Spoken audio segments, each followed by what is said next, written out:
ตั้งหมดเนียนหันอยู่ในคณะเป็นอ่างหาแถวอ่างหาแถวในที่มีอยู่เป็นเงินเนาะอันนี้เป็นเงินเป็นสติแล้วก็อันนี้เป็นต้องเหลืองนะครับเจ้าก็อันนี้ซ้ำอันนี้มันเด็ดเปิงกันตีสายมันกันนะแต่ข้าเด็ดซับแดงนี่ว่าพรดีมันไหลในรองสั่งหลายๆกันเนาะอันเป็นอันแรกเป็นอ่างหาแถวในกันนะเข้ามาเอาอันเป็นสีเงินก่อนเนาะสีเงินก่อนสีเงินในกันนะมันเป็นสตีกันเนาะสีมันอ่ำหลอกอ่ำล้ำกันนะฮะด้วยกันเนาะเดี๋ยวย้อนเสียงอีดกันนะเต็มบ้อนดีตั้งหลังเดี๋ยวเป็นเลื่อมจะไหนฮะเลื่อมจะไหนในอาหารแถวในเนาะมันก็ได้ถามว่าอาหารแถวเนี่ยมันไหลสั่งพองไหนเพราะว่ามีอาหารแถวสูงสองคึกตัวเนี่ยนะหาเมียวกันหลักๆเปิงลงมันกันเนาะ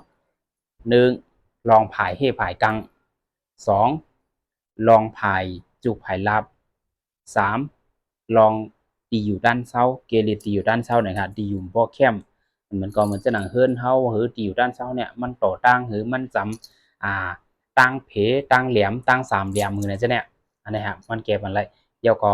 มันจอยในลองเอาคำว่าผายเมตตาเนาะผายเมตตาผายปิยะผายอาจุนจะไหนครับจะอยู่ที่นั่นอ่างหาแถวคนไทยเขาได้เขาจะยุ่มย้ำส่งมือกันจะไหนกันนะเดี๋ยวก็อ่างหาแถวเนี่ยมันเป็นไล่ในรองผายเมตตาผายก้าผายขายผายจุกผายลาบก้วยเสมก้าผายกัดก็มันไหลป้าจะไหนคะผายกัดก็มันไหลป้ากันเนาะอันนี้ได้มันดีอยู่ดีเขาคาเอากับซุ้มสองเตยดื้อมันกันเนาะเขาคาวาสนาในรองผายจุกผายลาบเนี่ยมันก็กว่าในรองนั่นอะเฮกังลองเพื่อลองผีเนาะอาดามองที่เปิ้นเฮ็ดใส่เฮาเนี่ยมันก็ได้ก่อนในรองนั่นจะไหนครับเพราะว่าเฮาส่งมือในรองอะไรก็ที่ไรรองนั่นก็เป็นสายสีเหลืองอ่อนแน่อันนี้กันนะมันเด็ดไหลป้าเนี่ยเดี๋ยวมีอันนี้เดี๋ยวมีตอกอ่างหวานบ้าตีสายเนี่ยอันนี้เดี๋ยวเป็นสายซอยในสายซอยสั้นดีกันนะอ่ำดอกอ่ำล้ำจะไหนครับก็ไม่เนาะอันนี้ซ้ำจะเป็นตัวนี้ทำมาด้วยตัวนี้อันนี้เด็กแคมไม่นึงเนาะอันนี้เด็กแคมไม่นึงอันไหนอันนี้จะเป็นรอบเพชรเนาะตั้งค้างในเด็กผังเพชรใส่เสียงไว้จะไหนครับสายก็เหมือนกันเนาะสายก็ใส่เสียงไว้นะผังเสียงผังเม็ดเพชรน่ะเนาะสีก็ได้เงางามได้ห่างลีจะไหนครับในคณะอันในสีในแคมเพชรสายก็เป็นสายล้ำเนาะสายก็จะเป็นสายล้ำนะฮะก็ไม่ในการขันมันเนาะการขันมันเด็กเปิงกันซึ่งหื้อในพี่น้องเขาถ่อมด้วยที่ไหนคณะการขันใน3 มิลในค่ะเนาะ3 มิลนะครับอ้างหาแถวเหมือนกันอยู่เสียได้ก็การขันเด็กเปิงกันมันเปิงกันซึ่งหื้อไหนอันไหน199 วัตต์ค่ะเนาะไปป้ากาสงค่ะอันนี้เดี๋ยวก็อันไหนซ้ำ300มันก็299 วัตต์อันในป้ากาสงเยอะก็เป็นอันไหนจะเป็นที่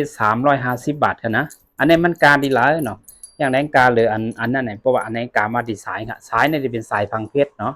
สายพังเพชรมีเม็ดเสียงอยู่ด้านในจะไหนนั่นค่ะแล้วว่ากลางเด็กกากันอีกนึงจะไหนค่ะเดี๋ยวก็สีก็ได้ทางดีเลอเซ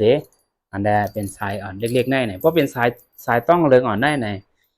แนะนำเนาะอันเป็นผู้ยิ่งค่ะนะผู้ยิ่งใส่มันได้ทางดีก็เป็นสายสีลำเนี่ยเมื่อหนังผู้ใจค่ะเนาะผู้ใจใส่จะไหนค่ะผู้ใจใส่มันได้ทางดี